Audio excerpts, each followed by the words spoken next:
পড়ার টেবিলের সামনে বসে আছে উৎসাহ। বই সামনে থাকলেও তার পড়ায় মোটেও মন নেই। বারংবার মনে হচ্ছে এই বুঝি ঐশ্বর্য রুমে এসে বলল, red rose, I want to touch you. উৎসাহ সূক্ষ্ম শ্বাস ফেলে।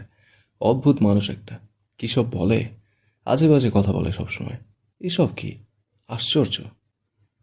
বাইরে বেশ শব্দ হচ্ছে। উৎসাহ বিরক্ত হয়ে রুম থেকে বের হয়ে গেল। ড্রয়িং রুমে উঁকি দিয়ে দেখল ঐশ্বর্য ওখানেই আছে, তবে ক্যাবিনেটের ড্রয়ারে কি যেন খুঁজতে ব্যস্ত সে। উৎসাহ গিয়ে মিনমিনে গলায় জিজ্ঞেস করে, আপনি কি কিছু খুঁজছেন? ঐশ্বর্য ঘাড় খানিকটা বাঁকিয়ে তাকালো। হাত পা শিরশির করছে তার। বারংবার ইচ্ছে করছে এই উৎসাহকে ছুঁয়ে দিতে। অস্থির মন শান্ত করতে আচমকা তার সঙ্গে অদ্ভুত অনুভূতি জাগ্রত হচ্ছে। উৎসাহকে দেখলেই মন ব্যাকুল হয়ে উঠছে। ঐশ্বর্যের তাকানোতে উৎসাহ ফের শুধায়, কি হলো বলুন, কি খুঁজছেন আপনি? ঐশ্বর্য কিছু বলল না, তবে ড্রয়ার থেকে কাঙ্ক্ষিত জিনিসটা নিয়ে দ্রুত দোতলায় যেতে লাগে। উৎসার মনে হচ্ছে ঐশ্বর্যের কিছু একটা হয়েছে, সেই জন্য উৎসাহ পিছু পিছু যেতে লাগলো। ঐশ্বর্য ঘুমের ওষুধ নিয়ে খেয়ে নিল। ঐশ্বর্য সেন্টার টেবিলের উপর ডান পা তুলে কাউচের মাঝে ঘাড় এলিয়ে রাখল। উৎসাহ এগিয়ে গিয়ে দরজা খানিকটা ফাঁক করে দেখায়। ঐশ্বর্য ঘন ঘন নিঃশ্বাস নিচ্ছে। উৎসাহ তড়িতে প্রবেশ করে বলে, কি হয়েছে আপনার? এভাবে পড়ে আছেন কেন? এটা কি? উৎসাহ ঐশ্বর্যের ভঙ্গিতে ঐশ্বর্যের হাত থেকে ইঞ্জেকশন নিয়ে নিল। কি হয়েছে আপনার ভাইয়া? আপনি কি অসুস্থ? উৎসাহ ঐশ্বর্যের কপালে হাত ছোঁয়াতেই যাবে, তৎক্ষণাৎ ঐশ্বর্য উৎসার হাত ধরে ফেলল। উৎসাহ ফ্যালফ্যাল করে তাকিয়ে আছে। ঐশ্বর্য হ্যাঁচকা টানে নিজের শক্তপোক্ত বুকে এনে ফেলল উৎসাকে। উফ! মৃদু স্বরে আর্তনাদ করে উঠল উৎসাহ। ঐশ্বর্যের মুখের ওপর উৎসার ঘন কালো চুলগুলো ছড়িয়ে পড়ল। ডান হাতের তর্জনী আঙুলের সাহায্যে চুলগুলো সরিয়ে নেয় ঐশ্বর্য। উৎসাহ তাকিয়ে আছে নির্নিমেষে। ঐশ্বর্যের চোখে মুখে অদ্ভুত কিছু ফুটে উঠেছে। তীব্র কাছে পাওয়ার ইচ্ছা জেগে বসেছে তার মনে। Red rose, you are too much pretty, damn it. Can I kiss you please? কি আবদার! উৎসাহ চমকালো। কথাগুলোতে কতই না ব্যাকুলতা। উৎসাহ কিয়ৎক্ষণের জন্য যেন বশীভূত হয়ে গেল। ঐশ্বর্য উৎসাহ ঠোঁট বরাবর তাকিয়ে আছে, নিজের পুরুষালী ঠোঁট এগিয়ে নিচ্ছে। উৎসাহ কাঁপছে। তৎক্ষণাৎ ভয়ে ছিটকে দূরে সরে গেল। ঐশ্বর্য আচমকা শব্দ করে হেসে উঠল। উৎসাহ ঘন ঘন নিঃশ্বাস টেনে নেয়।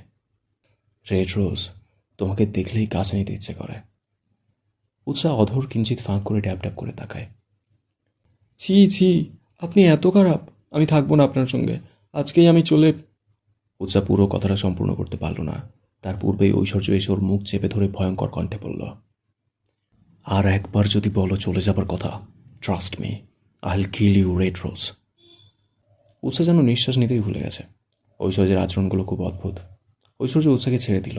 তার সোজাসাপটা প্রশ্ন, আমি ইদানিং মেয়েদের কাছে যেতে পারছি না রেড রোজ, কারণটা কি জানো? ঐশ্বর্য তাকায় উৎসার দিকে। উৎসাহ শুকনো ঢোক গিলল। ঐশ্বর্য ঠোঁট কামড়ে বলল, তোমাকে টেস্ট করতে মন যাচ্ছে। Yummy yummy. উৎসাহ থতমত খেয়ে গেল। বড় বড় পা ফেলে ঐশ্বর্যের রুম থেকে বের হয়ে যায়। ঐশ্বর্য শব্দ করে হেসে উঠল। রেড রোজ, রেড রোজ, পাগল হয়ে যাচ্ছি। লোক, ঐশ্বর্য রিক চৌধুরী 2 দিন ধরে কোনো মেয়ের কাছাকাছি পর্যন্ত যায়নি। ও মাই গড!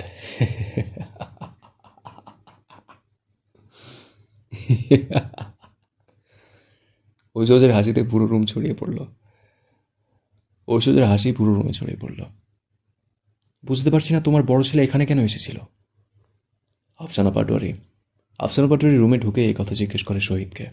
তিনি ভাবলেশীনভাবে জবাব দেয়, ওর ইচ্ছে হয়েছে এসেছে, এখন ওর ইচ্ছে হয়েছে আবার চলে গিয়েছে। আফসানা দাঁত কটমট করে বলল, বলি কেন এখানে আসতে হবে? শহীদ বসা থেকে উঠে দাঁড়ালো। বিরক্তের রেস্ট টেনে বলে, উফ, তুমি চুপ করো। ওর যখন ইচ্ছা হবে আসবে। ভুলে যেও না তুমি ঠিক কী করেছো। আজ পর্যন্ত তোমার জন্যই আমার ছেলে আমাকে বাবা পর্যন্ত ডাকে না। আফসানা কিছু বলতে যাবে তার আগেই শহীদ রুম থেকে প্রস্থান করলেন। এখানে থাকলেই কথা পারবে। ফোনের টুং শব্দ শুনতেই ফোন রিসিভ করলো নিকি। অচেনা নাম্বার থেকে কল এসেছে। Hello. Hello miss Nikki, how are you? জিসানের কণ্ঠস্বর শোনা মাত্র চমকে ওঠে নিকি। কান থেকে ফোন নামিয়ে নাম্বারে আরও একবার চোখ বুলিয়ে নেয়। আপনি কল করেছেন? বাহ বাহ, আমি কি লাকি। জিসান ঠোঁট কামড়ে হাসল। কেন ম্যাডাম, আমি কি কল করতে পারি না? নিকি ফোরন কেটে বলে, অবশ্যই না, আপনি তো বড় লোকস মানুষ, কত শত গার্লফ্রেন্ড, এখন এতজনের মধ্যে আমাকে কল করা মানে তো। ব্যাস ব্যাস, এনাফ। নিকি নৈশব্দে হাসে। জিশান বলল, মনটা বাংলাদেশ বাংলাদেশ করছে। নিকি ভারী নিঃশ্বাস ফেলে। তাহলে বাংলাদেশের কাউকে বিয়ে করে নিন। জিশান তৎক্ষণাৎ বলে ওঠে, তাহলে বলছো? নিকি হয়তো লজ্জা পেল। নাকের ডগায় সুরসুরি লাগছে তার। হ্যাঁ বলছি তো, করে নিন বিয়ে। জিশান ফটাফট বলে, তাহলে লাল শাড়ি রেডি করো, বাঙালি বেশে শেরওয়ানি পরে আসছে। নিকি শব্দ করে হেসে উঠল। ওর সাথে জিশানও হেসে উঠল। জোস। রাতের ডিনার টেবিলে সাজিয়ে রাখছে উৎসা। ঐশ্বর্য এসে চেয়ারে বসে পড়ল। ঐশ্বর্যকে দেখে ঠোঁট কিঞ্চিত ফাঁক হয়ে গেল উৎসার। খালি গায়ে এমনভাবে একটা মেয়ের সামনে কি করে বসতে পারে? উৎসা যেন রীতিমতো নির্বাক। ছি ছি, বেশরম, গায়ে তো কিছু দিন। ঐশ্বর্য হাত টানিয়ে নেয়, বড় সড়ো হাই তুলে বলে, অভ্যাস করে নাও সুইটহার্ট। উৎসা নাক মুখ কুঁচকে নেয়, মনে মনে গালি দেয়, অসভ্য। ঐশ্বর্য একের পর এক হুকুম দিচ্ছে, একবার এইটা তো আরেকবার ওইটা। উৎসা চেয়ার টেনে বসে। ঐশ্বর্যের সামনে আছে নুডলস, স্যুপ আর জোশ। আর উৎসার সামনে রুটি, আলু, তরকারি। উৎসা নিজের মতো করে খাচ্ছে। ঐশ্বর্য নুডলস মুখে নিতে নিতে বলল, ওগুলো কি খাচ্ছ? উৎসা মুখে এক টুকরো রুটি তুলে বলে, রুটি তরকারি, জাস্ট ইয়াম্মি খেতে। ঐশ্বর্য ভ্রুকুটি করে তাকালো। ঐশ্বর্য আর খেলো না, উঠে গিয়ে কাউচের ওপর বসল। উৎসা কিছুই বুঝল না। কি আশ্চর্য, এভাবে খাবার রেখে যাওয়ার মানে কি? উৎসা কিছুই বলল না। নিজের খাবার পুরোটা শেষ করে ডাইনিং গুছিয়ে নেয়। সব কিছু পরিষ্কার করে কিচেনের লাইট অফ করে ড্রয়িং রুমে এলো। ঐশ্বর্য এখনও বসেছিল সেখানে। Good night. উৎসা রুমের দিকে পা বাড়াতেই তার খোলা চুলে টান পড়ল। উৎসা উল্টে গিয়ে ঐশ্বর্যের উপর পড়ল। আরে! ঐশ্বর্য উৎসাকে আষ্টে পৃষ্ঠে জড়িয়ে ধরে। উৎসা ছটফট করতে করতে বলে, কি করছেন চৌধুরী সাহেব, প্লিজ লিভ। ঐশ্বর্য হয়তো শুনল না।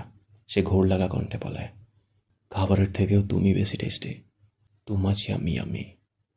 উৎসার যেন গলা শুকিয়ে গেল। সে মিনমিনে গলায় বলল, আপনি কিন্তু বলেছেন আমাকে টাচ করবেন না।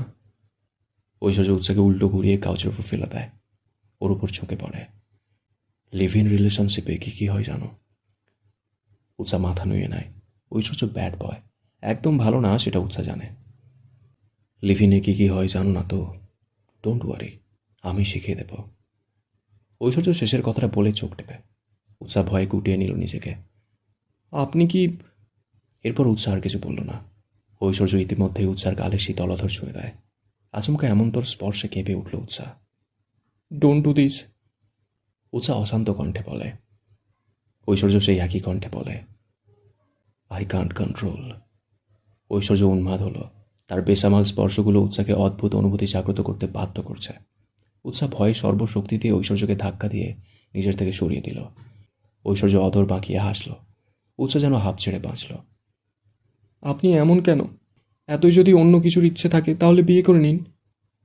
ঐশ্বর্য কোনো প্রতিক্রিয়া দেখালো না। নৈশব্দে দাঁড়ালো। মৃদু কেঁপে উঠল তার বলিষ্ঠ দেহ। উৎসা মিনমিনে গলায় শোধায়, এসব কি করছেন? ঐশ্বর্য সিল্কি চুলগুলো ডান হাতে পিছনে ঠেলে দেয়। তুমি তো টাচ করতে দিচ্ছ না, আপাতত দূরে থাকো। ঐশ্বর্যের লাগামহীন কথাবার্তার শিহরণ তুলছে উৎসার মনে। Red rose, you are looking so pretty too much, pretty baby. Aishwarya রুমের দিকে এগিয়ে গেল। উৎসা সরে দাঁড়ায়। তার এখন কি করা উচিত? এখানে এসে ভুল করেছে সে। ঐশ্বর্য যেমন দেখায় সে মোটেও তেমনটা নয়।